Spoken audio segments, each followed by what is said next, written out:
Welcome to our discussion of the beginning of the Cold War. And in this segment of the lecture, we'll be looking at the period from immediately after the Second World War, 1945, until 1952, which marks the election of Dwight Eisenhower as President of the United States. Some students have asked me, why do we call it the Cold War and not just the war? Well, it's a Cold War in the sense that there was never any direct fighting between the two main protagonists, the United States and the Soviet Union. There was fighting, however, between surrogates, and we'll see that in the Korean War, of course, Vietnam, and a number of other conflicts until the dissolution of the USSR or Soviet Union in 1991. So right now, World War II has ended. And you'll recall from our discussion of World War II, Joseph Stalin was the communist leader. He was an absolute dictator who controlled everything in the Soviet Union. He and the Communist Party controlled the economy, politics. There was one party. All opposition was silenced. There was no freedom of speech or of the media. And he was expansionist after the war. As the war ended, and he said, secure borders. So he wanted to create a buffer zone around the Soviet Union. And for this reason, he claimed he violated the Yalta Conference promise, which you'll recall from our previous lecture on World War II, in which Stalin and the Soviet Union promised that they would supervise free elections in Eastern Europe under the principle of self-determination, so the people in those countries themselves could determine their government. And you'll recall at the end of World War II, when the fighting ended in Europe in May 1945, Soviet military had taken over Eastern Europe and about half of Germany. We'll see a little more on that a little later. And so the Yalta Conference was held to decide the future of Europe. Now, in Eastern Europe, despite the Soviet promises in Yalta to have free elections, there were no such elections. No opposition parties were allowed. The Soviets set up secret police forces, and they established, just as in the Soviet Union, absolute total control of the press, which at that time meant newspapers and radio and all culture, controlled the churches, the universities, and engaged in ethnic cleansing with local communists. In other words, totally eliminating, killing, or exiling ethnic groups. All opposition was either exiled or killed. It was very, very iron-handed rule.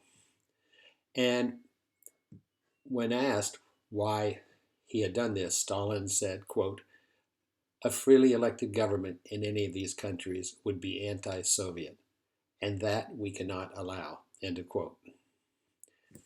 Now, in 1946, early 1946, Winston Churchill, who was no longer the British Prime Minister, but a world-famous figure, obviously, from his role in World War II, he made a very famous speech at a small college in Fullerton, Missouri, in the United States, Westminster College. And during this speech, he talked about the Soviet domination of Eastern Germany and Eastern Europe and the lack of freedom. And he came up with the phrase, an iron curtain. There was an iron curtain between the Soviet bloc. The Soviet bloc refers to the Soviet Union and the countries it directly controlled, in other words, Eastern Europe. And there's a 3 or 4 minute video in the module. I encourage you to watch. It shows President Truman, accompanied by Winston Churchill, arriving at Westminster College in Missouri. The first few minutes of the speech, and then you can hear the famous phrase about the Iron Curtain. Now, this is a political cartoon from the time, and here you can see the Iron Curtain separating what's called the Soviet bloc, again, the Soviet Union, Eastern Europe, from Western Europe. And above the Iron Curtain, of course, is the symbol of communism. This is the hammer of the peasants, the people who work in agriculture. Excuse me, the sickle. The curved thing is a sickle used to cut.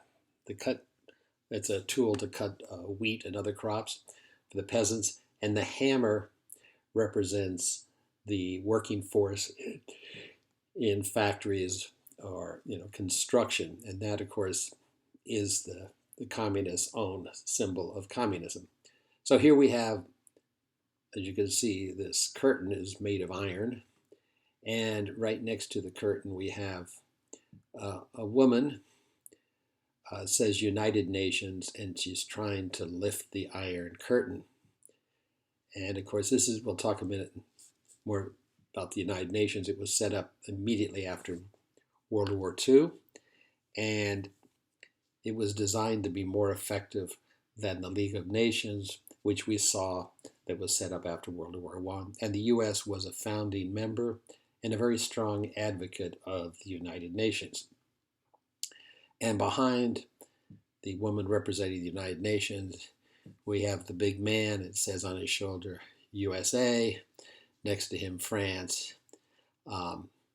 And so again, the Iron Curtain came to symbolize the division between what was called the free world and the Soviet bloc. Another cartoon from a newspaper at the time. Again, we see the Iron Curtain, and on it says, "No admittance by order of Joe." Joe referring to Joseph Stalin. And we see in the lower right-hand corner a gentleman with a cigar. That, of course, is a representation of Winston Churchill trying to peek under there. Well, the Iron Curtain in some places was actually iron. Here we see a heavily fortified sector. On the right side of the photo, we have Eastern Europe, and on the left side you have the free countries. It's either Germany or other countries, and you can see on the right they've removed all vegetation to make it easier for the border guards to shoot anyone who's trying to leave. And it's important to remember this wall was put up to prevent people from leaving the Soviet bloc. And so this is at the border of Eastern Europe and Western Europe. And we're not quite yet at the Berlin Wall. We'll talk about that. That's about 10 years later. But that came to symbolize the Cold War, the Soviet repression. So again, some students say, well, isn't this the same as the fence or border we have between U.S. and Mexico? Well, that, of course, the fence, which only goes, I think, about a third of the border between the U.S. and Mexico, is not, of course, designed to prevent anyone leaving the U.S. It's just the opposite. It's an attempt to control immigration and channel it to ports of entry for processing. So this is not analogous at all to that, because this is preventing people from leaving a country. Some of this barrier is still up, and here you can see some of a wall, not quite as heavily fortified, and with guard towers along it. Now, the United States and the Allies, which were Western Europe, and then Canada, Australia, New Zealand, then Japan, they were really committed to economic system of free market capitalism, such as we still have today in the United States, political self-determination. And that phrase is very important. I think we saw it before when we talked about Woodrow Wilson in the context of the League of Nations. It means the people in each geographic entity in each country have the right to determine their own future, their form of government. And then, of course, religious freedom, which is, of course, in one of the First Amendment to the U.S. Constitution, the Bill of Rights. That was very, very important for people in Western Europe, even those who were not members of churches, but they felt that people should have the freedom to decide if they wanted to worship or not. And there was absolutely no religious freedom in the Soviet Union or the East European countries they controlled. Now, while the United States, Britain, and France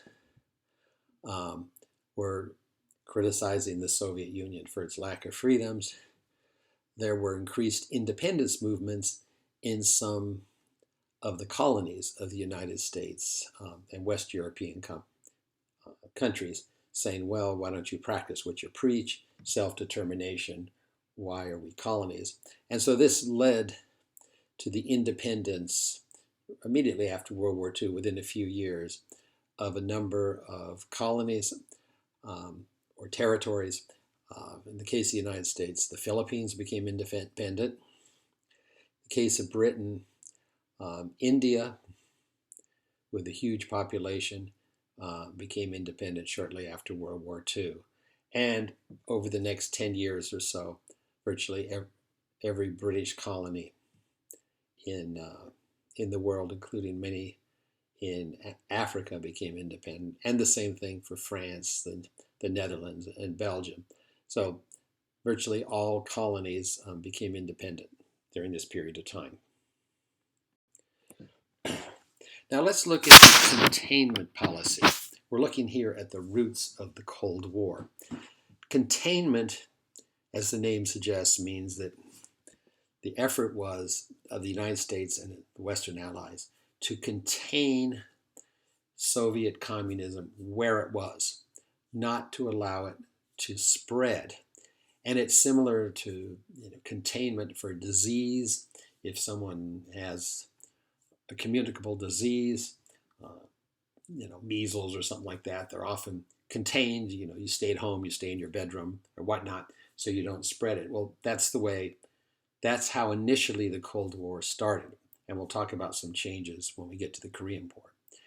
So this whole policy was really set out in 1946 by George Kennan, who was a State Department diplomat serving at the American Embassy in Moscow.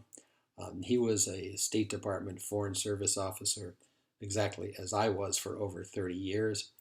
And he wrote what's really well known as the Long Telegram. And he wrote this, sent it in from the embassy in Moscow to Washington. And this was his analysis of Soviet communism and what he suggested the U.S. policy be. Now, there is a PDF of this document in the module. You don't have to read every word and know it, but really go through it, skim through it, and you can see what he felt. He felt basically that Stalin needed external enemies to maintain totalitarian power at home in the Soviet Union. So he had to tell people, we can't have liberties, freedom of speech or press or whatnot, because our enemies, in other words, the US and Western Europe, will exploit it. Kennan also said he thought the real weakness of the Soviet Union was its centrally controlled economic system, and in contrast, the capitalist system of the United States and its allies was its greatest strength. And communism, he said, was unsustainable because it is a top-down totalitarian system. And he said it would eventually collapse. And of course, we know now it did collapse in the Soviet Union in 1989, and it collapsed for various reasons, but as we'll talk about in a later lecture in the course, one of the principal reasons was the failure of the totally controlled economic system. And I might add, during my over 30 years in the State Department, I wrote many analyses of countries and policies similar to this telegram by George Kennan, and we would send them into Washington where people might or might not disagree with them. We also had the State Department of Interest, what we call the dissent channel.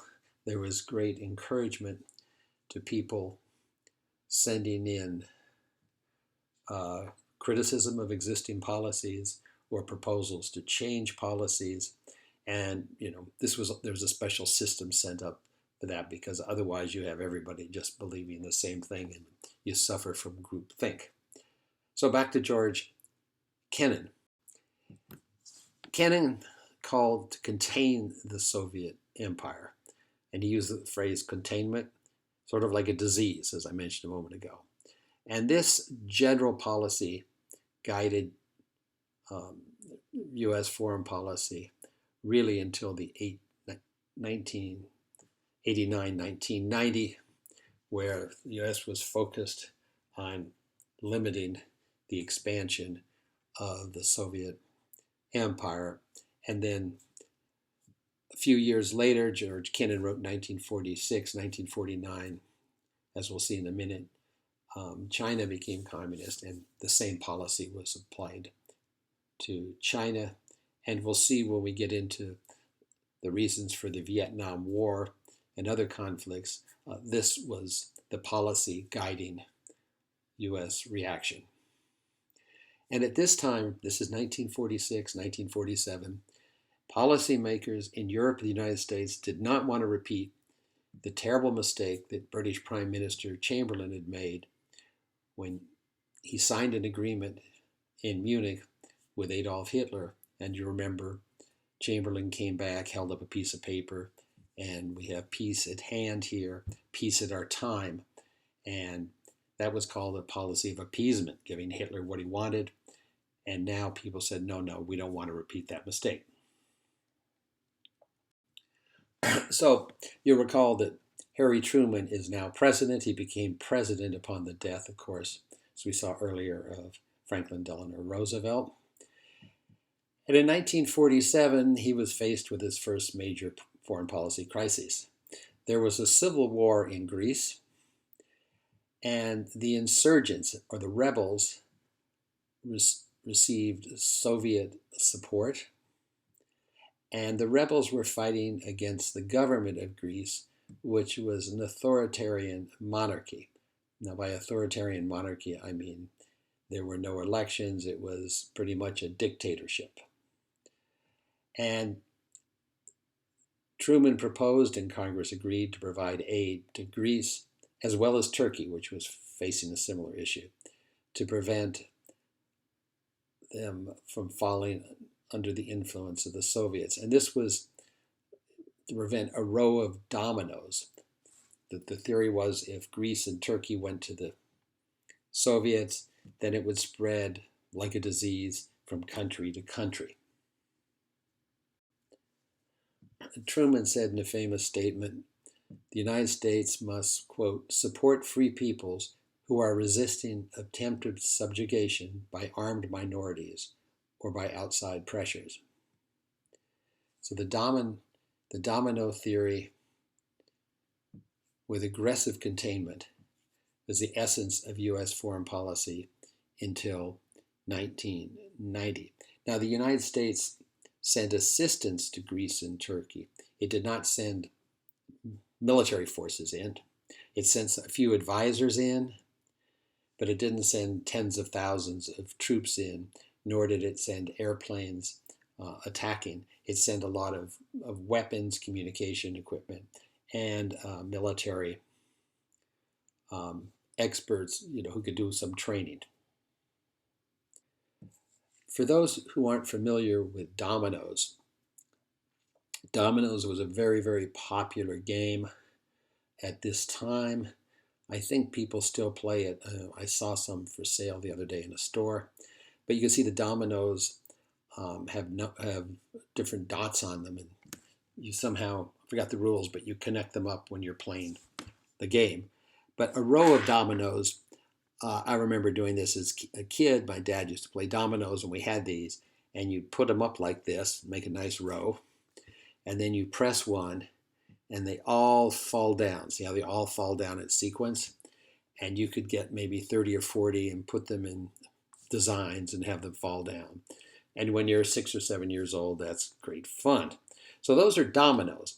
Dominoes, again, was a very popular game. So when people talked about dominoes falling, everybody knew what it meant. Okay. Now this is from a political cartoon a little later. We'll see this when we talk about U.S. engagement in Vietnam. But here we have the domino theory. We have on the left, the hand is the USSR. That's, of course, the Soviet Union, Union of Soviet Socialist Republic. Pressing on Laos, and that presses on Vietnam, Taiwan, Korea, Philippines, Japan, Canada, and the last domino, which I put a red arrow next to, is the United States. So we'll see this more when we talk about Vietnam. But the theory widely held at the time was if the U.S. does not intervene in Vietnam, Laos, Cambodia, and these other countries in Southeast Asia, soon the United States will be taken over by the Soviet Union. So this is called the domino theory. This dominated U.S. foreign policy. And again, we will look at this slide again when we look at the Vietnam War, but I think it helps explain what I'm trying to, the point I'm trying to make now. Here we have, this is a group of dominoes. On the right, we have a soldier that says Viet Cong. Viet Cong was a communist Vietnamese soldier and pushing on the Vietnam domino. And according to this cartoon, if that falls, then Laos, Cambodia, Thailand, Burma, India, and Bangladesh fall. So that whole area of Asia. And on the left, you have an American soldier trying to prevent the dominoes from falling. And then below it, we have a quote from President Eisenhower, whom we'll see more in the next series of lectures. He was president from during the 1950s. He said, "You have a row of dominoes set up. You knock over the first one, and what will happen to the last one is certainly that it will go over very, very quickly." So let's go back to Greece and Turkey. Here we have the beginnings of a real dilemma for United States policy, which continues to this very day. And we often grappled with this in my days in the State Department, and people are still dealing with it. So if we, the United States, are helping a country defend itself from communism, but what happens if the country is a country like Greece, that itself is a military dictatorship? Greece at this time was not a democracy. It did not have the freedoms that one would expect. And there are many, many examples of this during the Cold War, in Africa, Latin America. This was sort of the central dilemma for U.S. policy. And one way to deal with this is a distinction was made between a government that was authoritarian, which means like a military dictatorship in Greece, where, they were a one-party military. They were brutal in many ways. And totalitarian, the difference the words are almost synonymous. Totalitarian, as the word suggests, is total control. And the belief was, and the hope was, authoritarian governments, military dictatorships, can be changed. They can be changed. They can be pressured by the United States and by the people of the country themselves, and they might become democratic. Whereas the thought was a totalitarian country like the Soviet Union simply was not going to change through internal or external pressure. Some people argue this was a very false distinction. A dictator is a dictator. But the bottom line is this is a real dilemma to this very day, and it will be in the foreseeable future, I suggest. So, obviously during World War II, much of Western Europe's economy was devastated. Remember, there was no fighting in the United States itself. In the 48 states of the United States, yes, Pearl Harbor was attacked. It was a territory, and there was no direct fighting in the U.S., except as we saw briefly, there was a submarine attack that caused minimal damage in Santa Barbara, California. So now the issue was the United States took the lead in reconstructing the economies of Western Europe. And this was led, the effort was led by Secretary of State George Marshall. So it's called the Marshall Plan in his memory. And the goal was, yes, to help build up the economies of countries like Italy, the part of Germany that was under Western control, other countries, France. And the real goal was to help build it up so the communist parties and radical socialist parties in democratic elections did not take over the countries. Because particularly in France and Italy, there was massive poverty.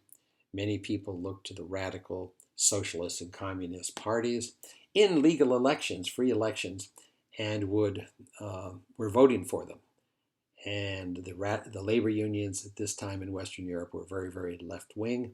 And by left-wing, we don't mean left-wing in the United States context today, but we mean essentially communist.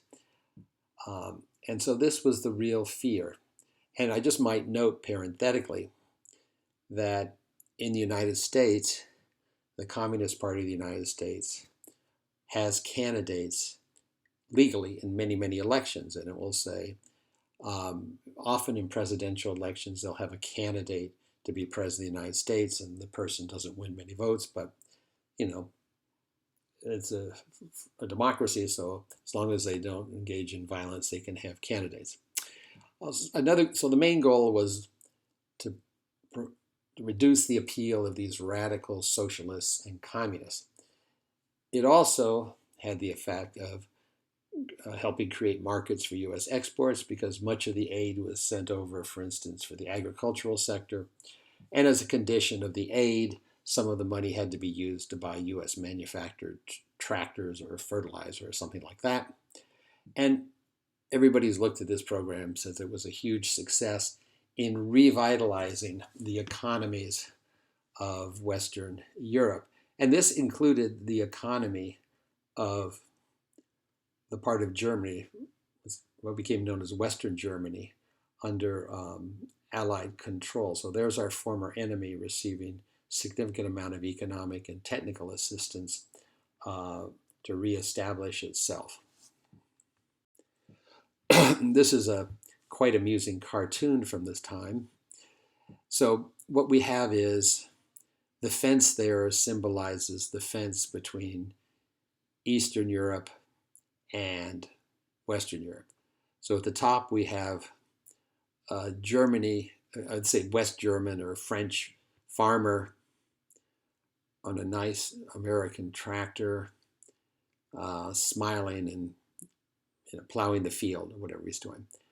Down below, we have the suffering peasants, and they don't even have horses. So you see at the very bottom, some poor man is sweating and pulling the plow.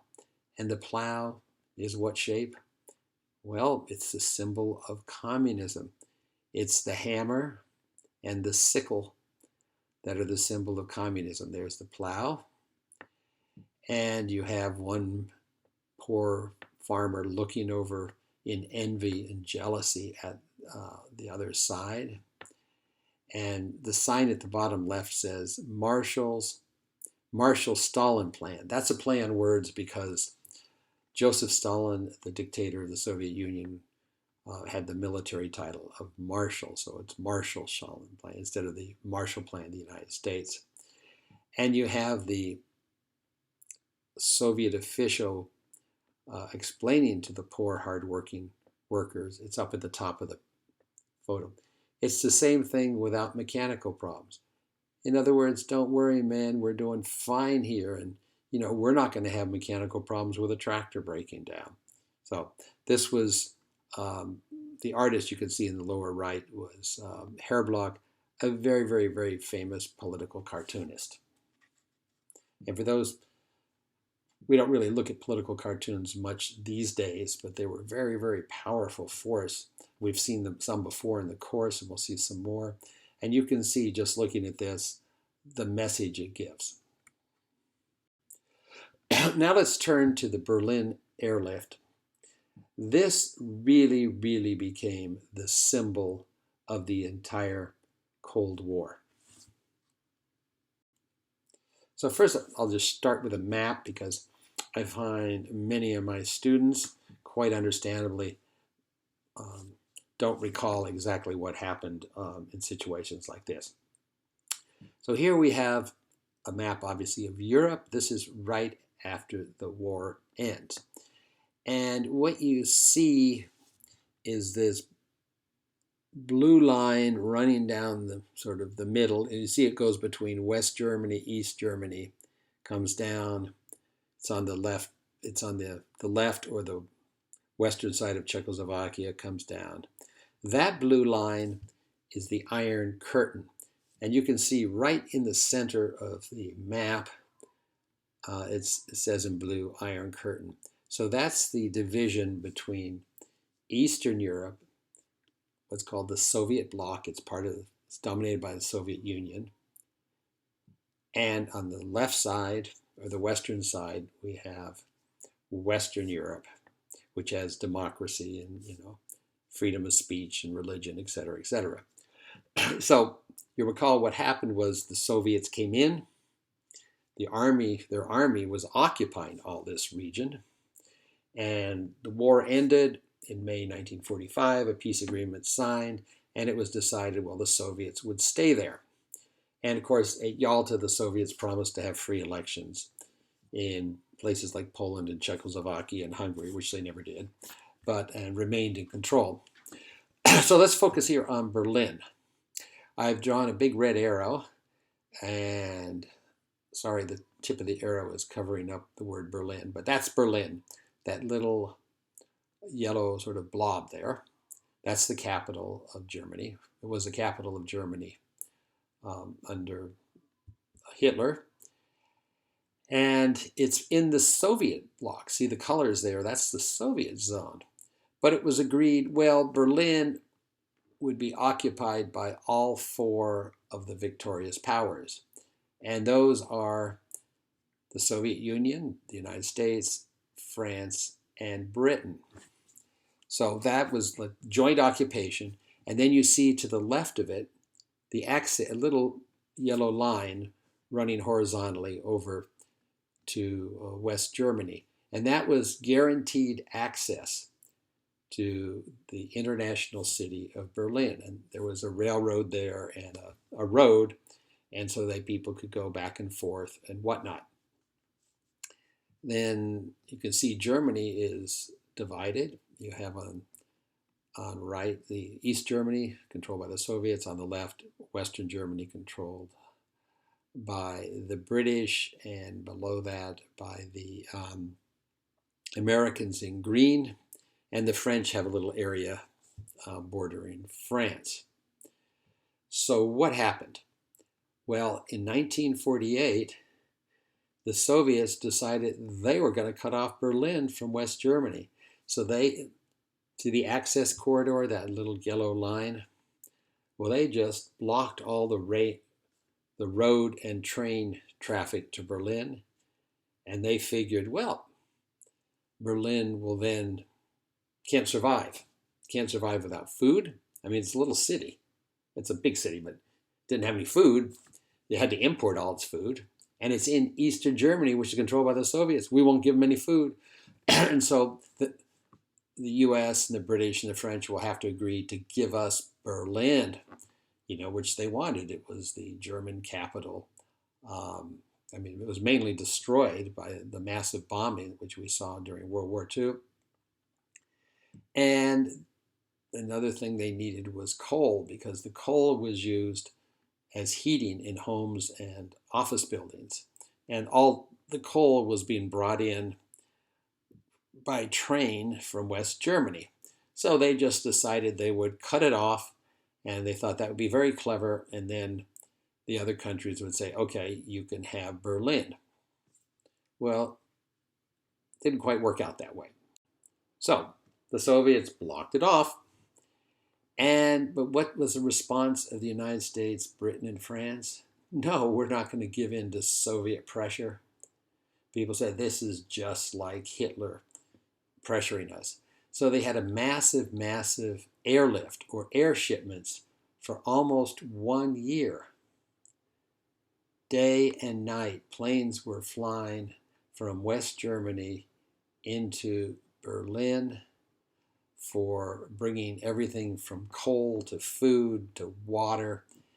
And after 1 year, the Soviets just gave up, and they said, okay, we'll open up the international access corridor again.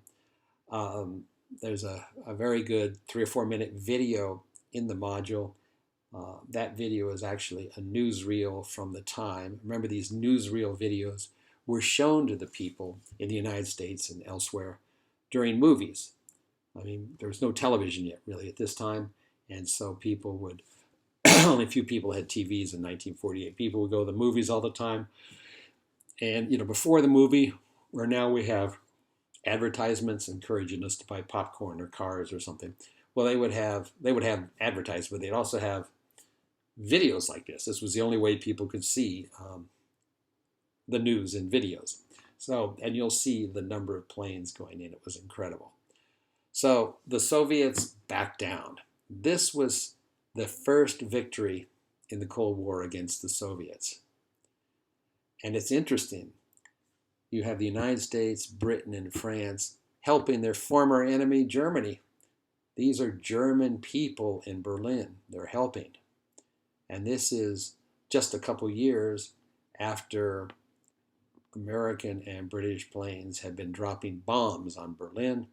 Now they were bringing people food, coal, water, medicine, you name it, clothing. And of course, this was a huge symbolic value. It showed that the Western democracies had triumphed over the Soviets. This is a famous and rather iconic photograph of the Berlin airlift. Here you have a plane coming in, about to land with supplies. And look behind the people. Remember, Berlin was pretty much destroyed in World War II. This is 3 years after the end of World War II, so the city is still pretty bad shape. And you had one American pilot, as they flew low, and there were lots of kids there. He came up with the idea on his own. He took candies and he put them in a little bag, and then made a small parachute of just a small piece of cloth and threw them out the window, and threw out lots of these small little parachutes with bags of candy. And of course, all the kids would run to get candy because that was a luxury which the kids hadn't seen. Okay, so that was 1948. Now, in 1949, very, very important development. The West European countries, the United States and Canada, form NATO, which still exists. It's a very important institution. It's called the North Atlantic Treaty Organization. And basically what it says is an attack against any member is considered an attack against all, and all other members of the organization will help the member that's being attacked. Example, if today, of course, Germany is one country again, which we'll see later in the course, but if Germany were to be attacked by Russia, okay, today, the United States is legally obligated to assist Germany.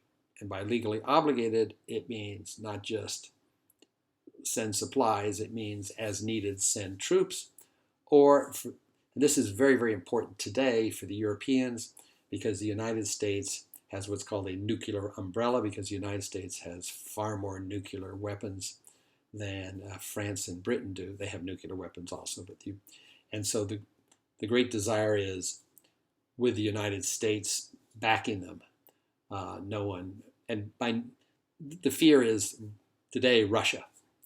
When this was set up, it was the Soviet Union. So, excuse me, it's important here to note that this is the very first time, with the exception of the Revolutionary War when the United States had an alliance with France, the U.S. is now committed to declare war on behalf of an ally. So if Greece is attacked by Russia tomorrow, the United States would declare war against Russia to help Greece. This ends formally U.S. isolationism. And you'll recall in both World War I and World War II, the U.S. was very, very reluctant to get involved, said, well, it's European countries squabbling among themselves, we don't want to get involved.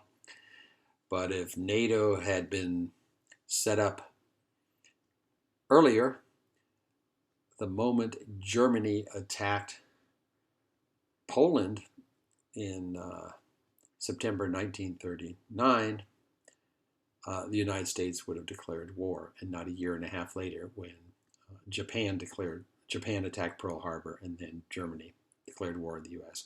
So the creation of NATO is so important as ending U.S. isolationism. And as I mentioned a moment ago, it's very, very important ever since 1949. And it's still a real cornerstone of U.S. foreign policy. Just look briefly, the GI Bill of Rights, very important legislation. GI means a soldier. And it's during World War II, people had like what they call government issue or government provided, boots, hats, you name it. And so they meant GI. So people just abbreviated it. It was slang. And so you'd say, oh, GI. Well, that was just a soldier or sailor. And what the GI Bill of Rights does, it was a very extensive program to provide the soldiers who were coming back. They were now veterans with education. They could go to college free. They could go to trade school free.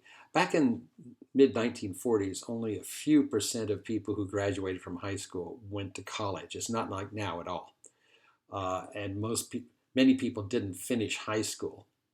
Now, I think about 80 or 90% of students finish high school. Back then, it was many fewer. So if you didn't want to go to college, well, you would get some sort of technical training. You'd learn to be a mechanic. You could learn to, repair radios. You could do all sorts of things. So they set up free training to do that, extensive medical care, and loans to buy homes. And to this very day, if you have served in the military, you're eligible for a Veterans Administration loan. It's like, and you want to buy a house, you pay $1 deposit or down payment, and there's a special government program that provides the rest of the funding. Of course, you have to pay back the loan. It's a loan, you have to pay it back. And this is still in effect today. In my classes, many, many students are veterans, and they tell me how the veterans assistance is paying for their tuition, pays for their books, et cetera, et cetera. Now let's turn briefly to China. Before World War II and during World War II, there was a civil war in China between the communists led by Mao Zedong and the nationalist government led by Chiang Kai-shek. Now, during World War II, the two groups stopped fighting. They had a united front. And with the assistance from the US and other countries, they fought the Japanese. Well, as soon as World War II ended, the Japanese, of course, surrendered in August 1945. The Civil War started again in China, and eventually the communists, led by Mao Zedong, won, and the nationalists fled to Taiwan. Taiwan is an island off the coast of China.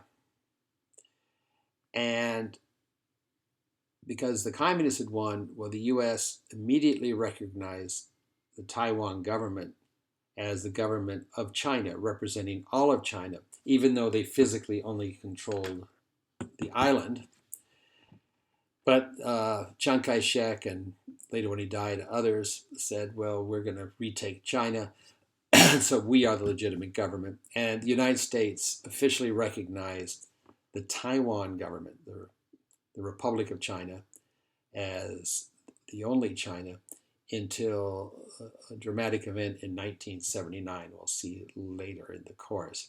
And to this very day, the island of Taiwan, which used to be called Formosa, is ruled by, it's not part of the People's Republic of China. It calls itself the Republic of China. But since 1979, the United States does not recognize the Republic of China as representing all the people of China, but rather the People's Republic of China, of course, with a capital in Beijing in northern China. So the U.S. does not have diplomatic relations with Taiwan government, the Republic of China. And I remember when I was working in the State Department, I flew to Taiwan, and I had to be sure not to use my official diplomatic passport, but rather a tourist passport, like a normal passport like all of you have, because entering the country with a diplomatic passport, the people in Taiwan would view as U.S. government recognition of the island. But this was a big deal. Here's China, the most populous country in the world then as now, and it's gone communist. Well, you can imagine the reaction in 1949. President Truman was blamed by many people for, quote, losing China. Of course, it wasn't his to lose in the first place, but he was blamed for losing it. He was not strong enough. He hadn't focused on it. There was criticism of the State Department, arguing that the professional diplomats in the State Department had underestimated the strength of the communists, or they viewed them as sort of reformers, didn't really understand who they were. Well, the next event that escalated the feelings was in 1949, the Soviet Union exploded its own nuclear bomb. You recall, of course, the United States exploded 2 nuclear bombs in Japan in August 1945. And so the United States had the monopoly on nuclear power until 1949, when this was a real shocking development for Americans, that the Soviets, with their supposedly backward economic system, could develop a nuclear weapon. And we'll see in the next segment of this lecture, many people said, well, one of the reasons was spies in the U.S. had provided top secret information to the Soviets. That was true. But it was a real humiliation for the United States that, the Soviet Union, with its centrally controlled economy, how could it come up with a nuclear bomb? And of course, the Soviets have long had and still have outstanding engineers and physicists and scientists. Well, this led Truman to accelerate the development of yet a more powerful bomb, and this is the hydrogen bomb, which is many, many times more powerful than the nuclear bombs dropped in Japan in 1945. And there is a video in the module, like a 3-minute video, which shows the increasing power of these bombs. And it shows a map of the New York City area. And the impact of dropping a bomb like was dropped in Japan in 1945, and then the early hydrogen bombs, which are much, much more powerful, and then the latest nuclear bombs, which are even many times more powerful. And it gives you an idea of how devastating a nuclear attack would be, or an accidental release of a bomb. And this now is the beginning of the arms race. The United States is absolutely devastated that the Soviets have this technology, and so they want to develop more bombs and more powerful bombs. This is referred to as the arms race, which we'll see right through to the end of the Soviet Union in 1990, and to some extent it still continues. Well, the Soviets now have a nuclear bomb. This is catastrophic news for most Americans. So now they're preparing their homes for war. Well, if a bomb comes near them, they need to protect themselves. They need to build shelters in homes. There's a great little video in the module. I hope you enjoy these videos. This is from the 1950s on how to build an air raid shelter in your basement. Now, I realize in the Houston area, we don't have basements, and I understand that's because the soil is so humid here or wet here that basements just don't work. But in most places in the U.S., people have basements. And I remember I was a kid in the late 1950s in Colorado. There was a great fear of a nuclear bomb from the Soviets coming near us because we had a U.S. Air Force base about 20 miles away. So we had a little air raid shelter in the basement. Everybody had an air raid shelter in the basement, which was essentially an area with sandbags around it. We had canned food, water. We had a little radio to listen to emergency instructions. We had flashlights, and I was a young Boy Scout at this time, and I remember the Girl Scouts, of course, have always sold cookies, make a lot of money with their delicious Girl Scout cookies, and we would go around selling batteries for people's flashlights, and we'd say, have you checked the batteries in your air raid shelter? You should have extra batteries. And people say, yeah, I should get some more. Or, batteries for your little radio. And so we would sell batteries. And some people went a step further than having a shelter in their basement. And they would have a professionally installed one put in the back garden, dug deep in the ground. And this was throughout the United States. It was like everyone. And there were sirens all over. Once a month, I remember on a Saturday, it was the first Saturday at noon, throughout the U.S., they would test the sirens. And those were sirens to warn us that the Soviet bombers were coming over. They didn't quite yet have missiles. Later, when they had missiles, there was more concern. But if the radar had picked up Soviet bombers coming over on their way, there would be sirens everywhere, and you were supposed to go to your shelter, whether it was in your home. And the next part of the lecture, I'll show you what we did at school. Now we kind of laugh about it and say, oh my God, but this was a very real fear at the time. And thanks to this fear, we Boy Scouts made a lot of money selling batteries for people's air raid shelters. Always jealous of the Girl Scouts, of course, who could sell those delicious cookies. And how are we going to find out what to do? We're in our basement. Well, each radio was required by law to have a little colored marker on the dial where you would get civil defense instructions in the event of a nuclear strike. Now, this is a photo, obviously, of an old rusty car radio. I'm sorry, this is the only photo I could find on the internet that showed the two marks. You can see the two black diamonds in a red circle, one between 6 and 7 and the other between 12 and 14. Those are the civil defense frequencies. Now you notice this is an AM frequency radio. Back at this time, there was no FM radio yet, so it was just standard AM radio. And here, so if you heard the sirens going off, what would you do?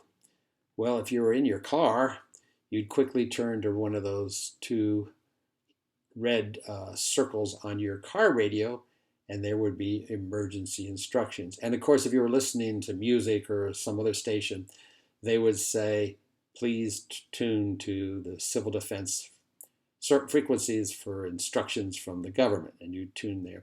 And of course, just like the sirens, they had all kinds of drills where you're supposed to test this, I've forgotten, every few weeks. So that's a car radio. Sorry, again, this is the only photo I could find. It's like rusted, but someone found it, I guess, in a junkyard and put the photo up on the internet. And at this time, they had the first portable transistor radios. Now, boy, you think that's old. Well, this is in the 1950s. This was a great revolution. And I remember we had one that looked a bit like this in the basement of our house. And it had little marks on the dial indicating the civil defense frequencies. And there were there were four at this time, and I've indicated them there. So this was a great advancement because the fear was the Soviets would, destroy the power generating plant, so you wouldn't have electricity, but you'd have your handy dandy transistor radio to get emergency instructions in the event of a nuclear strike. Well, this lecture I've divided into two parts. This is the end of the first part, and I look forward to seeing you back in a minute in the second part. Thank you.